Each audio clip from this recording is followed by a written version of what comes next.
Let's kick off the conversation with the latest release out from Global SWF, this very closely watched mid-year report, which gives us a pulse check into the type of activity that the global sovereign wealth funds have been undertaking through the first half of the year. So, Diego, with that in mind, what's the key takeaway through the first half? What type of activity are we seeing, and what's the trend of direction right now?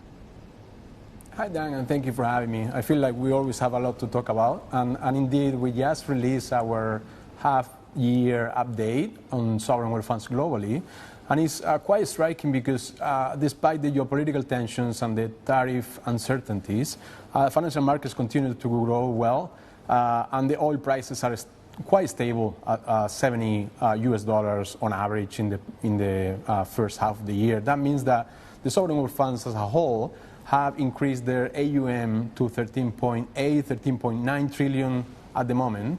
And of that capital, as you said, about 5.3 trillion stays in the Middle East, in the GCC in particular, and 2.5 is in the UAE, which is an unparalleled number, right? Just to put it out there, really not comparable to any other number. I mean, you mentioned the US and China, but US and China have a lot of pension capital. When it comes to sovereign wealth funds, the UAE is really second, just to China, and it's really the growth is really unparalleled what they continue to achieve. Indeed, and as you and I have discussed many times before, the growth in the sovereign wealth fund industry in the UAE and around the Gulf has been extraordinary, and indeed, from an international investor's perspective, one of the most closely watched sectors. Diego, what was interesting to me out of this latest mid-year report is the aggregate number in itself. Assets hitting a record 57.5 trillion USD, but the expectation is that we'll hit 75 trillion by 2030. I'm wondering if the report gives us any indication as to whether or not we are still on track to hit that extraordinary number, 75 trillion. Is it at all possible?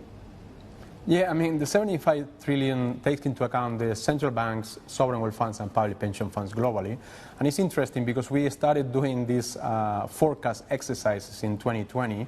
And since then, you feel like there have been a lot of crises and, negative things happening to the economy as a whole. But in reality, the numbers keep going up. So if anything, we keep adjusting those numbers up because we believe that they will continue growing no matter what. And it's really incredible. I mean, we just hit 3 sovereign wealth funds in the Middle East, hitting the $1 trillion mark, which is incredible, right? So PIF in Saudi Arabia just released their 2024 results, new balance sheet with $1.1 trillion US. ADIA in Abu Dhabi, obviously, according to our estimates, because the number is not public, but we also estimate at 1.1 trillion. And we also estimate that Kuwait's investment authority, which is sort of the dark horse in the Middle East, if you will, has also surpassed the $1 trillion in assets under management. So really incredible, cruise lines going through the Middle East and leading the deal making and the sovereign wealth funds globally.